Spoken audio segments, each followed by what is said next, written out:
another Women in FIG podcast series. I'm joined today by Assia Belkahia from Antin Infrastructure Partners. Welcome, Assia. Thank you so much for your time. Thank you for inviting me. No, thank you. I guess I wanted to tell us a little bit about your role and kind of your career journey and how you've kind of reached where you are today. We'd be really interested to know about that. Sure. So I'm a partner at Antin. Antin is a private equity fund focused on infrastructure investing. We invest across Europe and North America in effectively companies that provide an essential service, operate in environments with high barriers to entry, display stable and predictable cash flows, inflation protection and downside protection. But we also look for growth. And so what we do is support management teams to deliver on their growth ambitions and their vision for their businesses. So I've been at Antin for a bit over 6 years. I joined as an associate early 2017, and obviously today I'm a partner, so it's been a career path for me. Before Antin, I spent 3 years at Canada Pension Plan, where I was focused on core infrastructure, and I was a direct investor, so investing and managing core infra assets. And I started my career in M&A at Schwarzschild. So like pretty standard path in the private equity space and the infra space.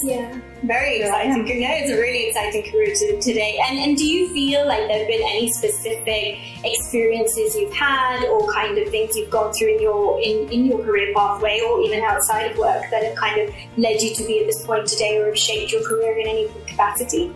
I would say that it's the kind of path where you have to like show resilience, ability and willingness to work really hard. So I guess I have to thank my parents for that. For transmitting these values. But as I reflect on it, so I've been working full-time for 12 years. And for almost half of that time, I've also been a mother. And I genuinely think being a mom is a superpower. I would have to agree. And so like definitely it has help me like find focus, prioritize, but also like obviously have something so meaningful outside of work. Like on a relative basis, very big problems seemed manageable compared to making sure my children were healthy and safe. So so I guess my parents and my kids. It's just to put things in perspective, right?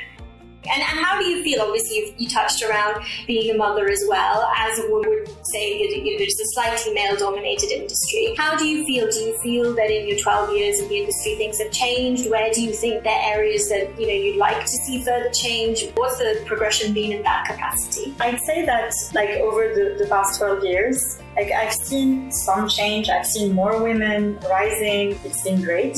I never really felt being a woman was hindering me in any way. At the opposite, actually, I felt like it was helping because I knew that between me and male candidates that had the same skills and the same like seniority, it would be me. So it does give you like a bit of confidence as well when you go through interview processes and like you do know that you have an edge. It's a bit unfair, but it is how it is. But what I'd say what I still don't see. So I'm a mom. I leave the office every day to go and see my children. So I leave at 6:30, put them to bed when I get home, and then I log back in. But I don't see my male colleagues doing the same to an extent. And I think it's like probably a shame because they're missing out on a lot. Quite often in this industry, men have partners that don't have like jobs that are as demanding. It's easy to just let the other like person in the couple take over. But I feel that it's their loss. Really. So I'd say that is one thing that I'd like to see changing. I guess to that point, any advice you'd give to like your younger self or, sort of the people coming up behind you, things to kind of think about when they're thinking around progressing through their career or things like that? I'd say don't overplan. Keep your eyes open, don't overplan. Just work really hard, give it your all, blow people away, deliver 150% of what they expect, do your best, but don't overplan because opportunities will come. And when they do, you should also keep your eyes open.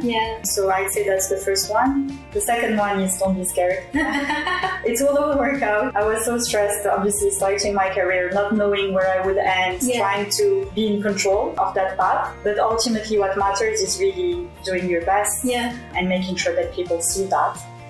I guess one thing to think about is since COVID had an interesting 3 years in the market, and I think particularly the past sort of 7-8 months have been very interesting, with everything that's been going on. Any insights from your perspective of where you think the market might go in the coming sort of 6 to 12 months? Any tidbits you could give us? So unfortunately, if I had any insights, I think I'd be very, very rich. And I could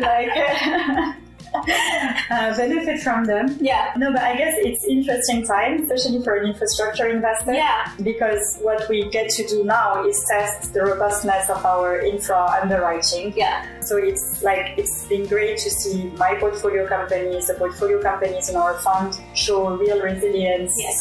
And still demonstrate a lot of ability to grow. Yes. In spite of a very challenging market environment. Yeah. So I would say that this really shows the strength of the infra model. Access to financing has been a bit more challenging, and it's critical when you're in value-added infrastructure because you're still looking to grow businesses and you need funding for that. So that is something we have to work with. But then in terms of where we're going, really hard to say. But I'd say to me, my job comes down to backing great management teams that still operate in environments with long-term trends that are very solid. Yeah. And so we should just continue to do that and identify the right people to run our businesses and make them grow in spite of challenging markets. Yeah, and I think that's right, because if you invest in the right people and you have a strong team, they'll weather whatever the storm is, if you want to call it a storm, they will weather this and they'll come out the other side. So it's probably the right approach to the situation, to be honest. But thank you so much for your time. Thank you for having me. Thank you.